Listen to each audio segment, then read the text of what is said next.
I mentioned a Netflix show called Captivating the King a few weeks ago, and I talked about it because it features Go quite heavily. It is about a woman in ancient Korea, though I'm not sure if it quite qualifies as ancient. It was several hundred years ago, regardless. And she's like a Go prodigy, and she meets this prince, and they fall in love. And I watched one episode out of curiosity and talked about it on the show briefly, and then I never ended up continuing to watch it. So recently I was kind of bored, and I thought, why not? Let's just see what the second episode is like. And I couldn't get through it because it was just too it was a little too cheesy for my tastes. It was surprising that I stopped watching during a Go scene, because I thought I would just be paying attention to the Go scenes and then, kind of half asleep through the romance parts. But spoiler alert, if you're planning on watching it, it's not really a major spoiler, but just warning you. The main character is playing Go with the prince, and for some reason, I don't know why they both reach for the same spot on the board. I forget why they were both trying to play the stone on the board during the same time, but then their hands touch, and then I think she kind of basically falls in love at that point, and that was kind of like cheesiness overload for me. And then that was kind of why I stopped watching, because I was like, oh, okay, I don't know if I can deal with this. Like, this is a little much for me. But the other little like gripe I had, although like the Go mostly looks pretty cool, and it's like even like what was really cool was that they actually started with Sunjang Baduk, the Korean variant of Go that used to be popular back in the day. I don't know if you know about it, but basically, before the game starts, it starts off with an arrangement of black and white stones all around the board, and then you start playing. So it's like you're forced to fight, and some people theorize that this is why Koreans have such an aggressive style, because they started playing Go that way first before the Japanese influence took over, and they just wiped the board clean and started like that. That was a cool detail that I saw in the show, where they started the games like that. Unfortunately, although they had some attention to detail regarding the board, I also noticed that from what I saw, it just didn't make sense where they lost the game, or where they ended the game, because they said, oh, you're behind by 40 points or something like that. And they just hadn't even like played in an entire quarter of the board. So it's like, how are you counting that section? Like, there are no stones there, or like the only stones there are from the initial setup. So maybe someone else can watch it and see if you agree with me, because it didn't make sense to me when I looked at the board state. But anyway, I tried watching it again. I couldn't get through it. That's all I wanted to say. Welcome to Start Point, the show about Go for Go fans, away from the board. And today we got a listener mail special, because the last couple episodes I've been talking about the LA Open, especially last episode. I spent all on the interviews that I did. I hope you all enjoyed that. But now I want to do some catch up, so let's cue the music. So we're winding the clock back a little farther than usual today, and we're talking about the Hot Takes episode, and there were a lot of opinions shared, particularly about the draws thing, and we will cover all of it. Thoroughborough writes, I've been listening since episode 11 and have, of course, listened to the backlog now. I'm so grateful there was just barely a casual podcast about Go available to feed my passion while doing chores. I've waited to email until I had something interesting to say, but I hope you know how many people see a hobby and its podcast as an essential combination. Thank you for providing that second half to Go players. My pleasure. This is exactly, I thought I wanted a podcast just to like listen to or put on while I do other things where I can't necessarily pay attention to the game. So I thought maybe there were more people like that as well. So thank you. My cousin and I often discuss your episodes, and I decided to expand a couple thoughts on your hot takes in this overdue email. You're welcome to use it or not, however will serve the podcast best. But personally, I think the point about draws is perhaps all that's worthy of sharing more widely. Oh, I think we're going to go through... I mean, you didn't write that much more besides the draw stuff, and we're going to go through all of it.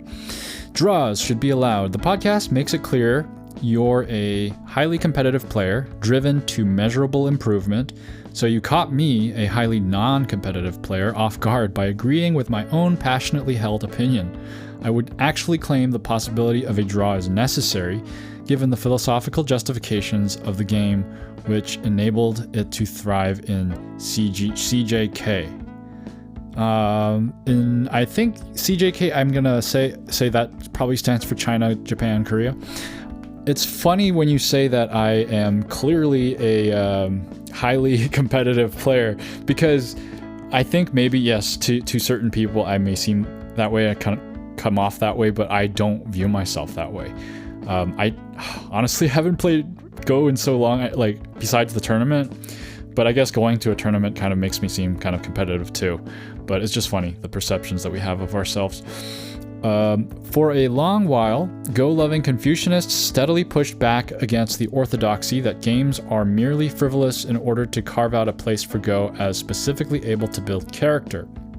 It's also likely that the change from a 17x17 to a 19x19 grid was to accommodate its philosophical character, given later Go manuals begin with its calendrical, esoteric characteristics as if to derive the game from universal principles. This is from the beginning of the circa 10th to 11th century Wei Qi classic in 13 chapters. And then there's a quote from the Wei Qi classic, but before I read the quote, well, I guess maybe the quote will explain it. Let's just read the quote. The number of all things in nature begins with 1. The points on the Go board number 361. The 1 is the first of living numbers. It occupies the center point of the board around which the 4 quarters revolve. 360 points represent the number of days in a year. They are divided into 4 corners which represent the 4 seasons. Each corner has 90 points and represents their days.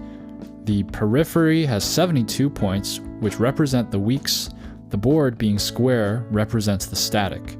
The pieces, being round, represent the dynamic. From ancient times to today, there has never been the same game of Go. It is said that every day there should be change. Therefore, one should plan deeply and think accurately, and thereby seek the causes of victory and defeat. Then one will reach what has hitherto been unattainable. That is a beautiful piece of writing. I do plan on doing an episode on the Wei Qi Classic. But that's really cool how they really thought about what are the philosophical characteristics and implications of the board. Although, unless you provide further evidence, I can't really see that they would change the 17 to the 19 based on this, because I think there are other reasons that we play on the 19x19, namely that in the 19x19 there is a balance between the whole territory and influence dynamic, because in smaller boards the influence just isn't as valuable, and so 19x19 comes to a place where you have this like land and sky balance between like the low plays versus the middle center of the board plays. Just my thoughts. Maybe I'll discuss it further in a future episode. Continuing on, this would seem to establish Go as, albeit artificially, inherently philosophical. As such, it would be more ideal to find space within it for equality. Discord descends from absolute ideas like winners and losers. I like to instead view Go as a neutral contest to establish who understands the game more clearly. If Mencius was right that every person is born with equal potential, then it should be possible, if unusual, for 2 players to have understood a game equally well. Okay, so you're saying that draws should be allowed from a philosophical standpoint, and you like have a philosophical vision for the game, which is, I think, really cool.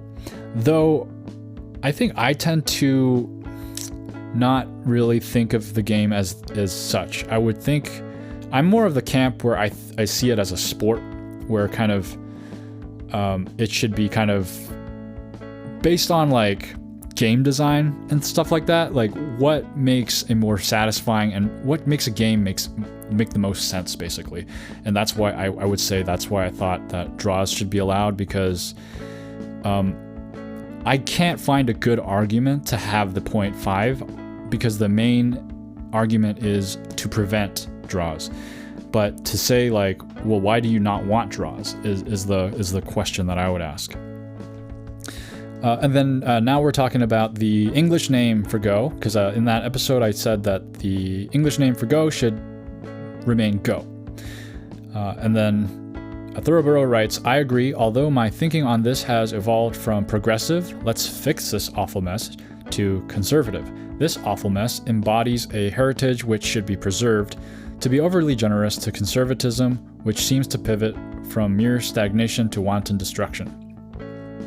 History almost gave us Weiqi, or rather the Wade Giles Weiqi, as the game's first descriptions and incursions into Europe were via sinologists, well before Japan yielded much to cultural influence. You're really challenging my reading skills here and pronunciation skills. I think you should write a book. You seem to know quite a lot about the historical influences and linguistic stuff about Go. It's really interesting to read.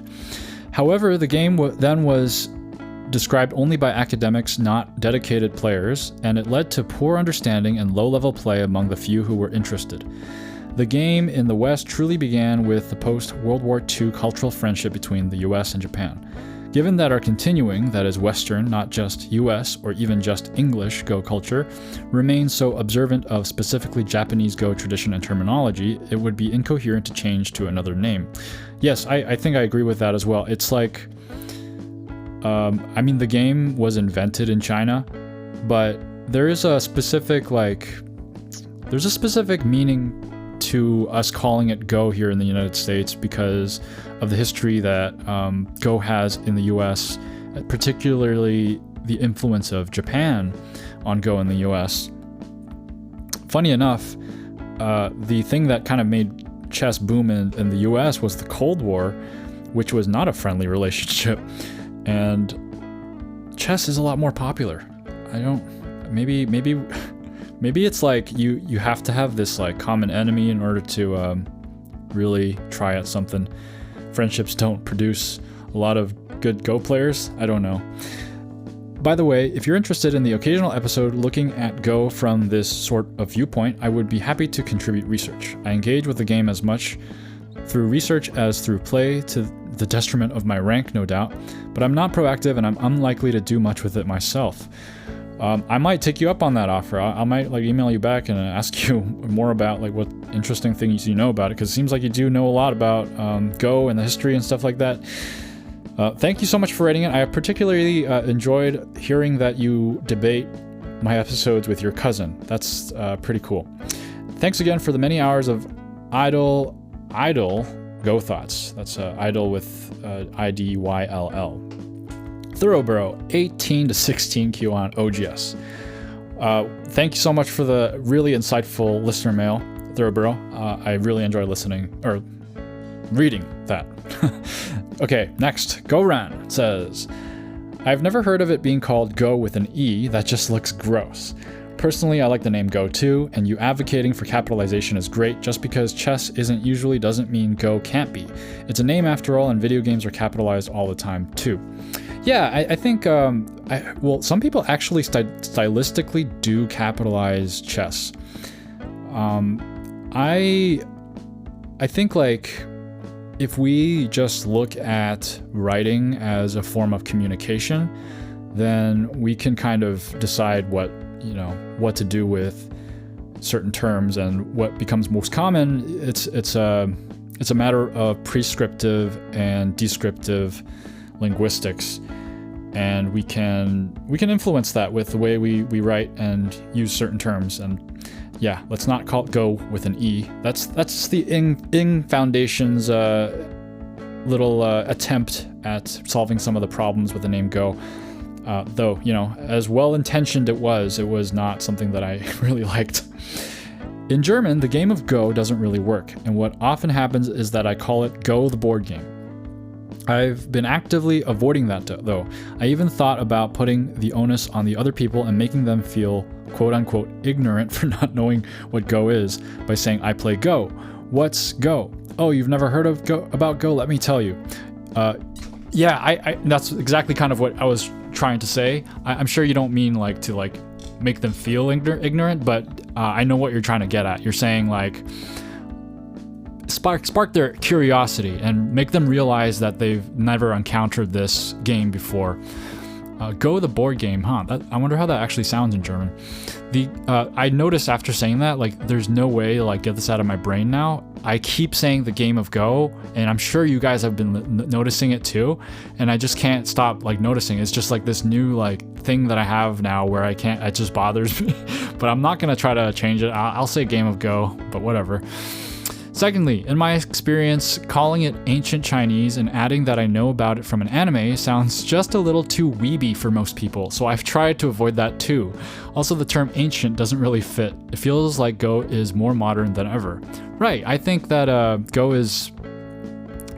It's timeless. It's not ancient, right? Like, an ancient game would be playing, like... I feel like Nine Men's Morris is like more of an ancient game. There's another game I'm thinking of. There's this cool video I saw on YouTube where there was this guy who like became an expert at this ancient game that nobody plays, and then he just kind of demonstrated how it was played. Those I feel like are ancient games. Go is still very relevant, and I think it's very it's a very timeless game. And I like the weeby comment. I feel like if you're like in a situation where people who are kind of more on the weeby side are around, then you want to maybe say, hey, it's a game featured in an anime. Have you ever heard of Hikaru no Go? I feel like if you're a weeb, if you're like a true weeb, you know what Go is, and like you have heard of Hikaru no Go and you might have watched it. But if you don't know, like if you're the type of person who's like, I don't know what anime is, I can't like define anime for you, like what is anime?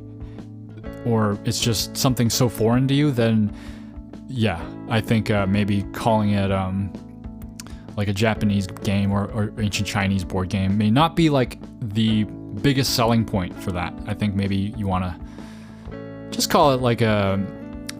I like sometimes people call it the like most difficult, you know, it's more difficult than chess, or like the most complex abstract strategy game known to man, or something like that. They play it up like that. My style is just kind of like, I play Go. Maybe not the best marketer for the game, but that's just me. Goran continues to write, I don't know about the draws though. It would be a more high-level concept, but I've been closely following the chess candidates tournament this year. The winner gets to challenge the world champion for the title. And so many games go to a draw, with many even starting with the subtext of, hey, we're both doing well, tomorrow is a rest day, should we just draw? It just makes for a more boring tournament, in my opinion. Magnus Carlsen even offered draws to people when he didn't feel like playing, or the one time he had diarrhea. I never knew about that. I think if you don't feel like playing, you should just resign. You shouldn't win half a point by going nah. Just to clarify, if a draw happens naturally, maybe I could make peace with it, but I feel it would open a can of worms. I think that's a very valid concern.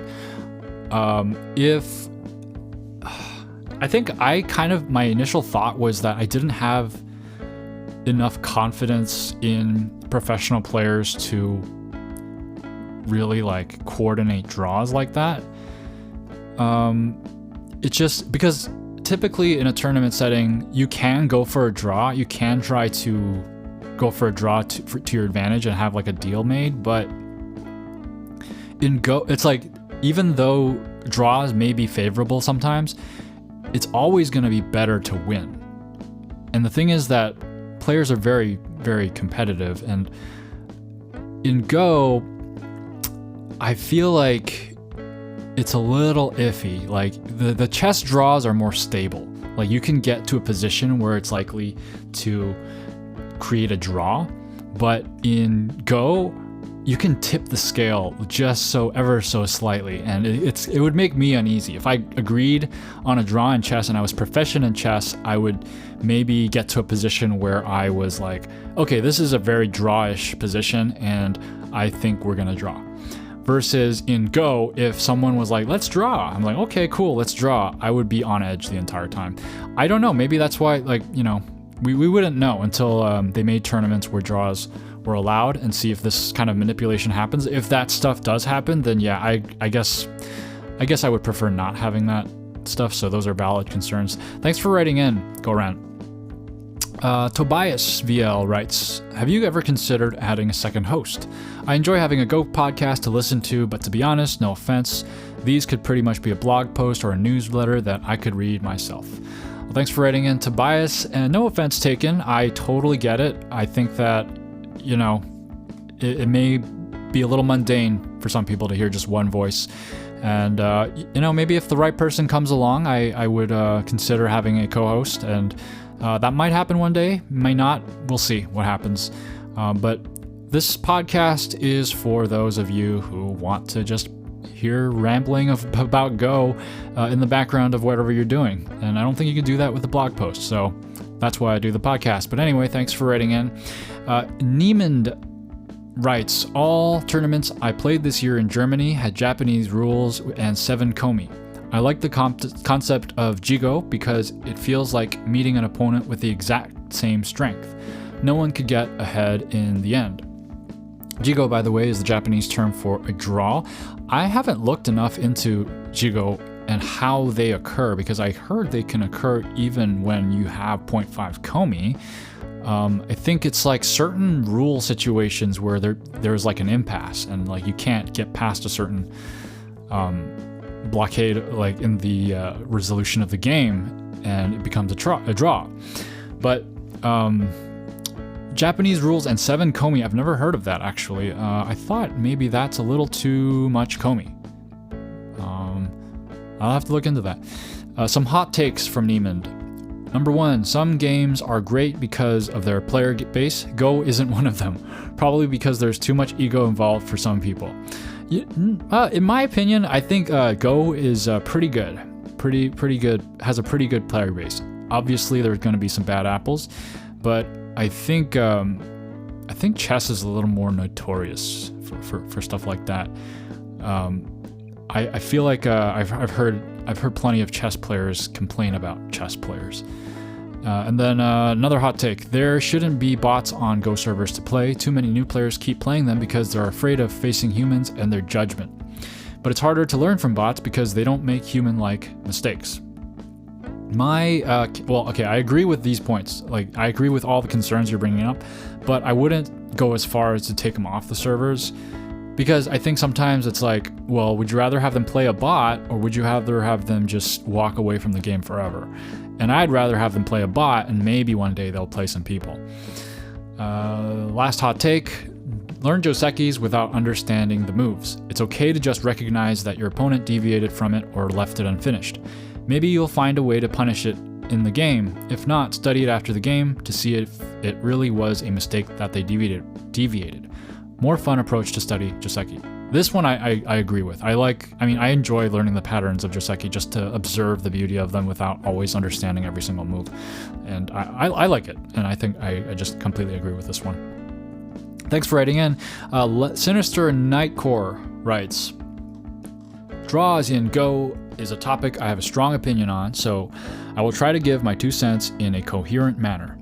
Firstly, I think komi is a very elegant addition to the rules of Go because it solves 2 problems: compensating first player advantage and resolving Jigo. Some players tell me that they would be happy for an intense game to end in Jigo, but for me, that would be a total letdown. When I sit down to play a game of Go, I expect that by the end of it, there will be one winner and one loser. This distinguishes Go from chess, and I feel pride in the virtual impossibility of draws in Go. And wouldn't you agree that it's unusual in Go to end the game by agreeing to a draw? I have rarely witnessed it. Yeah, that would be very unusual, especially since that if you don't agree to the draw, are you even allowed to do that? I'm curious now. Like in a tournament, are you allowed to put out your hand like they do in chess and then ask for a draw? Like, I'm not sure if that's even a rule, because the thing is that if you don't agree to a draw, whatever you play out on the board, it will not be a draw. It will just simply not be a draw. Whereas in chess, it's like you can kind of get to a position where it's like, this might turn into a draw, so we might as well just call a draw right away. But I do see your point about the letdown portion of it. I think I would have to experience a draw for me to really understand how I would feel about it. I have lost games by 0.5, and it feels so it doesn't feel great, but it's not the worst feeling either. I don't know if I've won a game by 0.5. I have won a game by like 1 or 2 points, I think, which feels pretty satisfying, to be honest. So yeah, I think it's like I want to see what it feels like to draw someone. If it was a very strong player and I did a draw against them, I would be very happy. You briefly just drew parallels to chess, where playing for a draw is an actual thing, but to me that comparison falls flat. In chess, playing for a draw requires different strategies and tactics than playing to win, trading off material, forcing stalemate. In Go, on the other hand, the objective is always to play to maximize your score, at least if the game is close. So we cannot say that the possibility of Jigo would add strategic depth to the game. Another argument you bring up is that Jigos would still be rare with an integer komi. For us amateurs, that may be true, but when you look to the professional level, games that are decided by half a point are not uncommon. I enjoy to watch pro games myself, and I can hardly imagine something more anticlimactic than a match between two genius players concluding in Jigo. Furthermore, many tournament systems, such as the popular knockout-style tournament, require a winner to be determined in every game. Jigos are just not accounted for.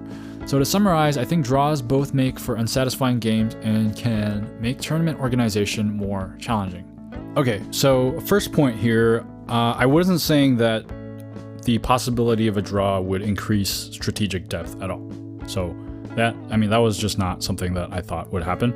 And then the thing about a lot of professional games being decided by half a point, that may be true, and maybe draws are going to be a lot more common than I originally thought. But I think you still have the onus to explain why that half a point should be there. And I guess, like, let's say you have two players and they're very good and they play a game where they're both equal. You can't actually do that with 0.5 komi. Even if they played like just as well with each other, you can't have that. Just for some reason it doesn't work out with the 0.5 komi. Whereas if you have draws allowed, then if you play equally well as your opponent, you get a draw. And if you play equally well as your opponent, then shouldn't you draw? Why would one person win in that situation? And I don't know, maybe I guess your argument of like it being anticlimactic and just having more fun with the result, I can buy that for sure. And I think that's just a matter of preference in terms of like, do you think it's enjoyable to watch two professionals end in a draw, or is it anticlimactic as you said? So maybe personal preference thing. I have no response to your tournament point. If tournament systems are popularly knockout style and you know Jigos will make them very complicated to try to manage all that, then yeah, I can see why, in that situation for sure, you may not want to allow draws or just have a default winner, right?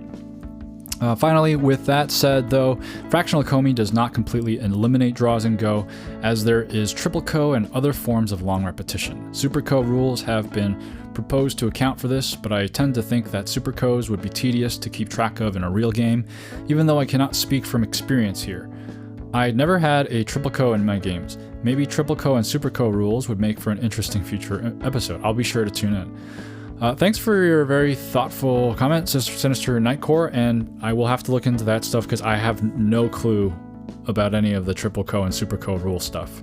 So maybe a future episode. Thanks so much for your comment. And then we have Elias, who asks, what do you think about Japanese rules with 7 komi?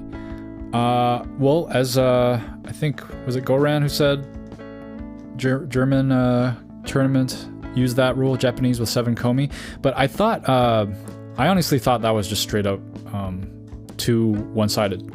I thought that was too much komi for white, because I think that AI analysis has shown us that 6.5 Japanese is good, and then maybe around 7 with Chinese rules. So I would love to hear if there's a reason why you would want to use 7 komi with Japanese rules. I think most people find 6.5 to be the sweet spot. Thanks for your question, Elias. And then Xrem or L, I can't tell if it's an I or an L, I'll call it Xrem, says, fun fact, ladders are called staircases in German and probably other languages too. I agree on the integer komi too. 7 points is just right. That's cool. I think that makes sense. I always see them as stairs, as I said in the episode. Thanks for your little fun fact. That was a fun fact. Ake607 writes, very good episode. I would disagree on the draw. Knowing that the game must end with a winner and a loser forces players to fight. Sinister Nightcore's explanations are brilliant, so I'll just refer to that. As for me, I have a hot take. Before the hot take, let me just comment on the draw thing. It seems like a pretty controversial, the opinions go this way and that for this draw thing. I think that I can see both sides for sure. I understand both sides of the equation. The thing I struggle with is my example earlier about 2 players playing equally well. They both deserve the equal result. And until you can justify that to me, it's like if I have a competition where I throw a shot put, right? I don't know why I'm thinking of shot put, but just bear with me. Shot put, where you throw the big metal ball, or whatever it's made of, as far as you can. And you throw it out in the field, and then your competitor comes up and does the exact same thing and throws it exactly the same distance. And then you're like, well, that's boring. That's a tie. So let's make it so that whoever throws second always will win if that ever happens. That is not really fair, although it may be interesting, or maybe whoever goes second maybe isn't the right way to do it. Maybe it's something more like I don't know, something more arbitrary. You know what I mean? I'm just saying, if you both play the exact same way, shouldn't you get a draw? That's my question. And then continuing on, as for me, I have a hot take. Handicaps should be placed freely. I dislike forcing black to play with the Hoshi because it forces a type of game. You have to play with influence and accept the fact you might lose your corners. Of course, it's important to know how to play with influence, but in a tournament, we don't force any player to play with influence in even games, so I don't see why we should force black to play with influence with 2 or 3 stones of handicap. If black wants to focus on territory and play 3 Sansan, they should be allowed to, and it's up to the stronger player to catch up. That's an interesting one. That one I will need to digest, because I've thought about this, why do we force the handicaps to be a certain way? And I have often thought in handicap games where I was like, I was really hoping to play some 3-4, but I'm playing handicap, so there's gonna be none of that. So I would love to know if there are others out there who understand why, because the AGA is very strict on this. When you look at the AGA rules, they say you have to arrange it this way and that, and you have to put a stone here, here, here, and then in this order. And for three handicap, you got to do it in this diagonal way, or not diagonal. 3 handicap is the 3 corners, I think. And then, they have a very specific layout for every single possible handicap. So I would love to know who knows the justification for that, or why we can't just do free placement. Because I think I from what I know, I agree with, I like the idea of having free placement as handicap. And then finally, Ake also says, another one, we should agree on an international sign to resign. Some players place 2 stones, other players place a prisoner back, others offer a handshake. It'd be nice if we had a standard. Personally, I like to place 2 stones to resign. I mean, I'm all for it. I'm all for with like a standard way to resign. But you know what? If we're going that far, why not have an international rule set that is just the standard for all Go in most countries? Because it's wildly inconsistent, and I think that's just because the game, although it's an international game, it just doesn't have the international strength that chess does, where they have enough people to form this like governing body. And I think with Go, it's just, I think maybe the Ing Foundation was trying to do that when they were setting up, but it just hasn't been that successful in that regard. In terms of resigning, I've only resigned by just saying I resign, because I've only played people who speak English. But if I were to, I think in the past tournament that I was at, I was considering resigning at a certain point, and I was going to place a prisoner on the board, because that was a very, very, very clear indicator that I'm not playing anymore. But the placing 2 stones is a plus, because if you don't have any prisoners, then you got to do something like that. I don't know. I feel like it's not that hard to communicate that you resign, but it would be cool to have a standard, like, you know, everybody kind of does this way. I've noted before that I don't get like a ton of listener mail. I get enough that I can still, at this rate, read every single one of them on the show. But a lot of people, when they write in, they like to write a lot. They have a lot of thoughts on Go, which is super exciting, and it's great. I love reading these really long messages, and people kind of apologize for them every now and then, but I love it. And the thing is that that one, like, entire first half of today's episode was one listener mail segment, which it worked out because last week I wasn't able to do listener mail, and I was able to kind of focus on it in this episode. We're going to get into the second half of listener mail, but we'll take a break from that music and we'll do the DDK Advice Corner and Go News first. So let's get into the DDK Advice Corner. The tip of the day is that 4th line territory is delicious. Now, this is a very general advice, but it's a good rule of thumb.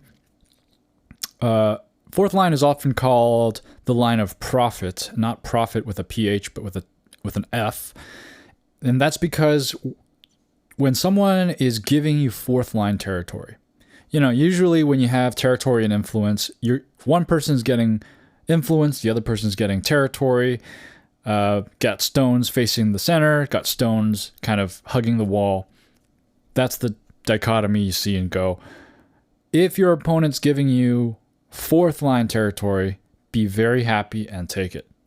4th line territory, I mean, it's also, again, very general advice. There may be situations where this doesn't apply. But generally speaking, it's delicious. Just think of 4th line territory as delicious. 3rd line territory, often even, I would say. But 4th line territory is delicious. And it's now time for Go News, and we're going to do a little bit of catch up from last week as well. We're going to go over the 10th Ing Cup first 2 internet rounds. So first rounds of the Ing Cup were held on the internet, and there was a lovely post by Gaza on the Pro Weichi subreddit.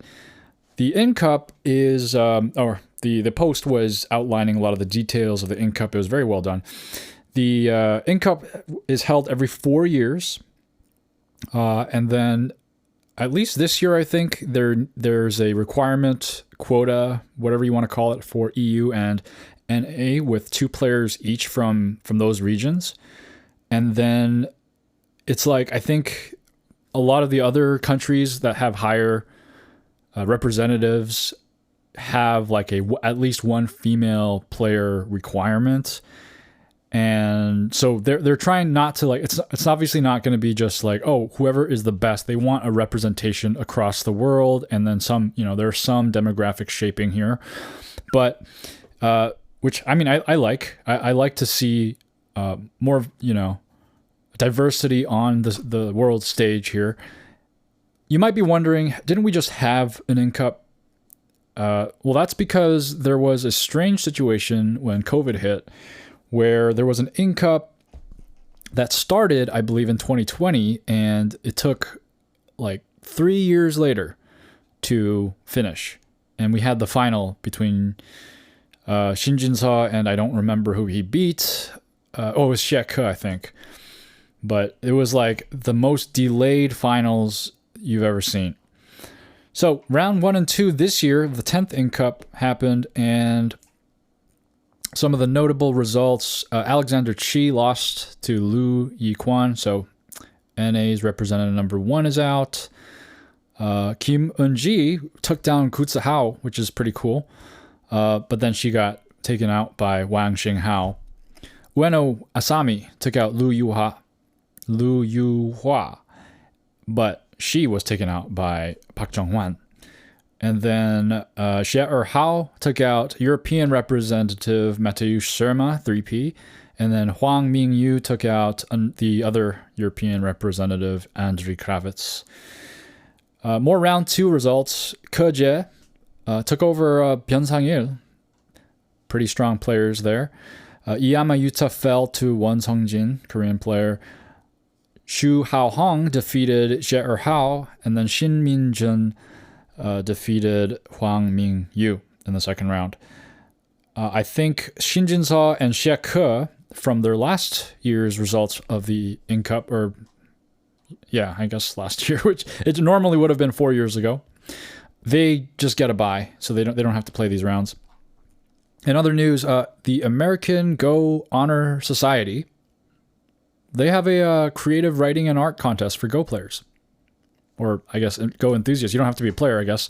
But if you have the writing gift, the gift of, I think the gift of gab is reserved for speaking. But what is the gift for writing? Anyway, if you're a good writer and you love Go, you can submit a creative piece to the AGHS, the American Go Honor Society.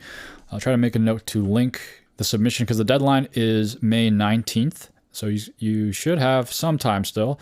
And the 3 of the most inspiring works will receive a prize of $50 each. And I saw that there were some potential prompts you could do, but I think it's pretty free in terms of what they want.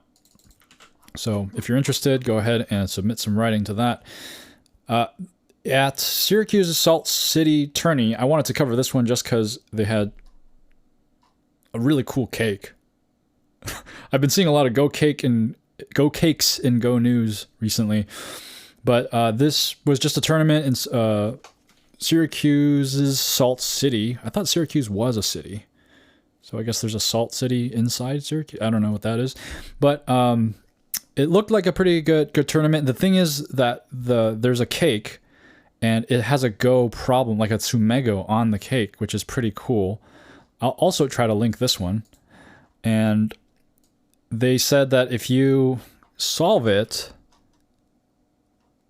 actually, I don't remember what you're supposed to get. Oh yeah, they got 3-year Baduk Pop Pro memberships if they solved the cake Sumego, and they had like these like chips, I think what it looks like little like circular pieces of chocolate, like milk chocolate or maybe dark chocolate and white chocolate. And they look just like ghost tones, and you could like literally pick them up. I see these like little containers, and you can pick them up and just try the Sumego out. That's pretty awesome. And then they also got a free Go book to take home of their choice. So I'm pretty jealous. That looks like a great tournament to attend. And then I'll read you a quote by I'm assuming someone involved with organizing the tournament. There were no losers at this tournament. Paduk Pop provided 3-year, 1-year memberships, 1-year pro memberships that were given to correct solvers of the tournament's cake position. Every player was able to select a new Go book to take home at the end of the day. I just kind of repeated everything that I just said with that quote, but you get the idea. Next up, we got the European Pair Go Championships from April 19th to 21. It was held in Dubrovnik, Croatia. 20 pairs from 11 European countries attended the event. And the winners were representatives from France, Milena Bokel and Florent Labouré, followed by Romania and then Czechia.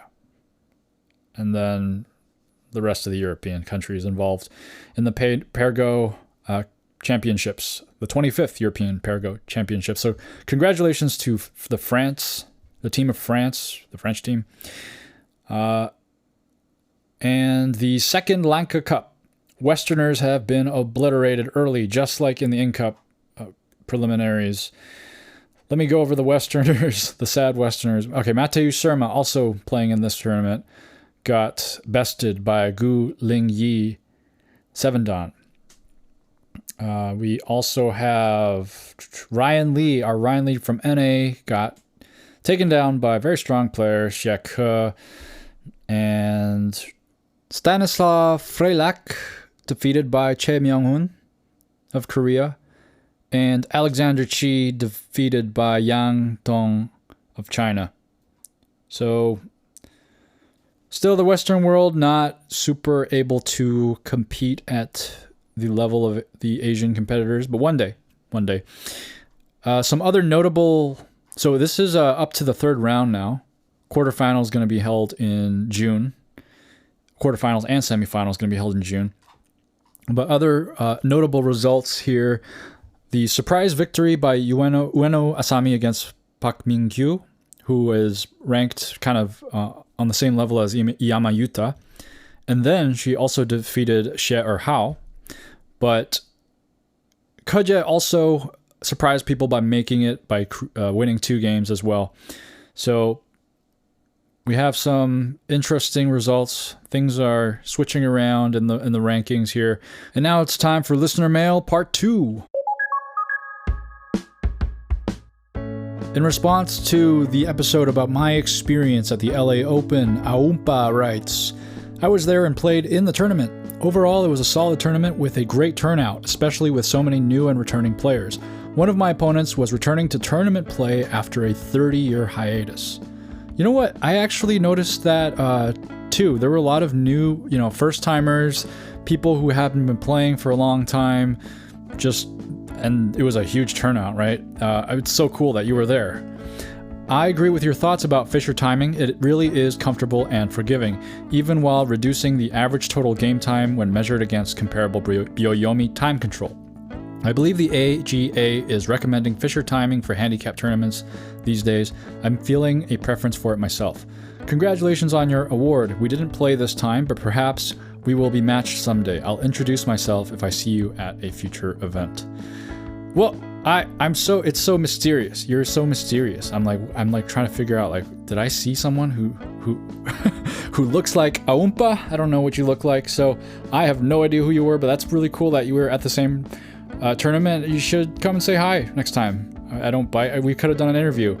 And then your comment on the Fischer timing, it's really cool how the fact that we used Fischer time was just because they felt like they didn't have enough time, and so they just kind of switched last minute, but it ended up being really nice in at least our opinions. Thanks for writing in, Aumpa. Hope to see you in a future tournament. And then Huang XG writes, I listened to your audio on YouTube. It's great. Short and sweet. I just wanted to thank you for that comment. Mr. Tusef writes, Hi Justin, first of all, congrats to your 3rd place. I think this is a great achievement. I think I've attended 5 tournaments till now. I love the atmosphere and, as you said, the way a game feels. Each move, each stone feels more severe than online or even over the board with your friends. Probably it is because you know it is about your rating points. I think you probably play your best Go in tournaments. I'm inclined to agree with you there. I did mention that during the episode. And unless you played a tournament, I think you won't know what it feels like, but the stones just feel more precious, Continuing on, I wanted to write a bit about the Go tournament in Erding Erding. This is a small town near Munich, Germany. It has approximately 34,000 inhabitants. As far as I understood, the Go community is quite sizable, and this is all due to some really enthusiastic teachers teaching Go in school. Anyway, except during the pandemic, they host an annual tournament in the primary school in Erding. It is really nice seeing all those cute tiny chairs and tables. The weaker players play in the main hallway, but the stronger players, they get their own tables and chairs. Oh man, that's another reason you want to get stronger, because you do get treated with the nicer boards, nicer equipment, more space. It's just nice when you go up there. I've noticed that going to tournaments, the best players get the best equipment. Continuing on, the best tables even have shell and slate stones. Usually 100 to 150 people attend the tournament. Still, the atmosphere is nice and you feel like at home, especially since they sell homemade cake and coffee. The tournament lasts for 2 days, and when I attended, they offered an accommodation in the children's daycare building for free. Oh wow, accommodation in the daycare building. I wonder how that works. Coming to my playing performance, I started with a way too low rating and I swept 5-0 the first time. Oh, a little sandbagger here. Just kidding. The second and third time, my rating was higher and I always ended up 2-3 or 3-2. Well, after COVID, my private situation changed and I cannot attend any tournaments anymore. Still, as soon as it is possible again, I will definitely do this again. To all the Start Point listeners, don't be shy. Going to a tournament will probably be the best Go experience of your Go life. I'm gonna agree. Get out there. And you know what? My first Go tournament actually didn't convince me that I liked playing in tournaments, because it was kind of stressful for me. And I realized how much I enjoyed just sitting back in the evening playing really casual games on Fox Online. And I realized how much I enjoyed that aspect of the game, and also just playing casually with friends where no stakes are involved. But the more tournaments I played, the more I'm able to kind of just relax into the tournament and really enjoy it. Maybe I'm just talking about enjoying tournaments because I actually won, and I wouldn't feel this way if I was losing. But it is fun. It is a great experience, and I do recommend it. Continuing. Finally, I wanted to commend you on your question, why is Fischer time more easy to time than Byoyomi? Here are my 2 cents. For simplicity, I assume a game lasts 270 moves. Of course, you can criticize this number, but just for the sake of argument, the maximum amount of time a game can last in Fischer is 250 times Fischer time increments plus 2 times initial time. The maximum amount of time of a Byoyomi game is 2 times May time plus. I'm sure my listeners here are having a lot of fun with the math here. Sorry to interrupt. I know you're focusing on trying to get the calculations right. You're probably listening, doing math in your head. The maximum amount of time of a Byoyomi game is 2 times main time plus 2n minus 2 times Byoyomi time, where n equals the amount of Byoyomi periods. I hope this is not too confusing. I'm sure, I think it's simple. It's just, you just need some time to really understand every part of the equations, but I think I know what you're getting at. Anyway, if Fischer starting time and Byoyomi main time is equal, and Fischer time increment is equal to Byoyomi time period, the worst case is pretty comparable. However, usually in Fischer time, one usually starts with a very small initial time on the clock. That means the game probably lasts 250 times Fischer time increment. In Byoyomi, one usually starts with a very long main time, and depending on when this main time ends, one can tell when the game ends. However, if the players start a very complicated fight in move 10, and they burn through their time in the very beginning, the game can last very long. Other players have the complicated part later. The game will be over sooner. Man, is this even understandable? Okay, I admit I didn't get 100% of that, maybe 60 to 70%. But I do want to make one comment about your thing about Byoyomi Byoyomi time typically being longer, and Fischer time being shorter. That wasn't the case. It wasn't the main time that changed for at least in our situation. The main time was originally in Byoyomi 30 minutes, and then when they switched to Fischer, they kept it at 30 minutes, but the original Byoyomi period was 30 seconds, and the Fischer delay, or bonus time as you would call it, is 10 seconds. So they really shortened that. So I think either way, right? You either adjust the main time or you change the increment. Okay, to wrap it up. So my point is, depending on when players hit Byoyomi time, the game can last longer or shorter, and one has a larger variance than in Fischer, where one is basically in Byoyomi starting in the beginning because Fischer starting time is very low. Oh man, I feel I confuse myself now. Anyway, keep up your very nice podcast. Greetings from sunny Austria, Martin. Thank you so much, Martin, for writing in. It was funny how you were kind of rambling on about the time increments, and I've been there. Trust me, I've been there. Whenever it comes to Go, and then you think about time, you think about these little things and the scoring systems and stuff, you can go down this deep spiral of just analyzing and overanalyzing. Like, does this make sense? And so, like, I totally empathize with you. Thanks for your contribution to the time discussion. Deep Emulsion says, awesome update. I know a few players that went from Las Vegas to play in the tournament. Well, thanks for writing in Deep Emulsion. That's I've noticed a lot of people were out of town, I guess, if town includes Orange County.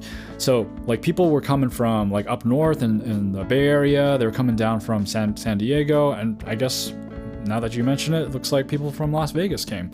Yeah, really cool. I mean, we need more Go tournaments. That's what I'm thinking. Capsule.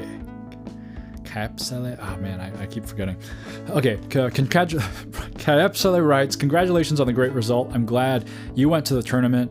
In my opinion, they're very important for Go culture because that's how you meet other players, not just from your local club. It creates a community around the game, and thanks to that, I know lots of Go players from other cities. You know what? I loved meeting all the different Go players at the tournament, and there were many from different cities, but a lot of them were from a club nearby, so I should probably be going out to a local club more often, but it was nice to meet them, and I'm sure I'll visit one day. And then I'm a bit surprised that you got to play so many handicap games. Usually they are avoided if possible. I wonder what pairing algorithm they used.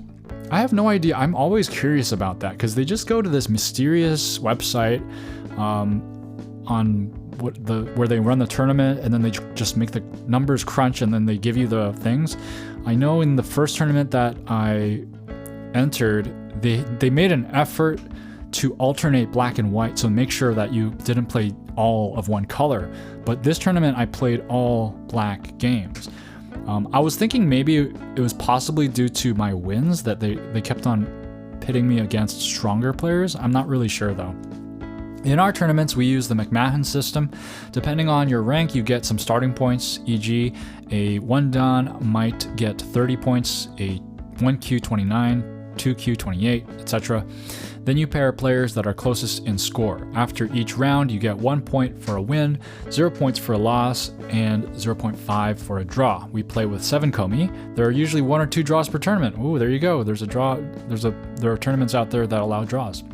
Handicap is determined by the difference in McMahon score -1 or 2. Usually there are no handicap games. If anyone is thinking about organizing a tournament, there's a software that does all of that automatically. Open Gotha is what we use. Never heard of it. I've never run a tournament either, so it makes sense that I've never heard of it. But those of you out there who are running tournaments, Open Gotha. I've noticed I'm a little bit familiar with the McMahon system. I'm not super familiar with all the different, tournament styles, but I have noticed that one, especially since OGS, you often see McMahon systems in place. And I was curious one day, and I did look into a bunch of the systems, and there's so many. But yeah, thanks for writing in. Thanks for your comments. And the question of the week this week, I want to hear your tournament stories. I would love to hear more tournament stories, anything that happened that was interesting to you in a tournament that you attended. And share your stories. I would love to hear them. And if you want to share your thoughts on that question, or if you have a ghost story to share that's unrelated, or a question you want to ask me, you can comment on YouTube or the Reddit post for this episode, or you can email me directly at starpointbaduk@gmail.com, starpointbaduk@gmail.com. That is the way, if you're binge listening to the older episodes and you want to be included in a newer listener mail, I will include your email. So if you want to send me an email for that purpose, I'm open to that as well. And if you're a YouTube listener, I would greatly appreciate a like and subscribe. And if you're a podcast listener, I'd love reading ratings and reviews as well. A special thank you to Chris M. and Jeffrey H. for supporting Starpoint. And a little known fact, in Game 4 of AlphaGo versus Lee Sedol, this wasn't in the documentary. They left this out of the documentary, but Lee Sedol actually stood up at one point and started dancing. Apparently he was doing the Divine Groove. Thanks for listening. Keep playing Go.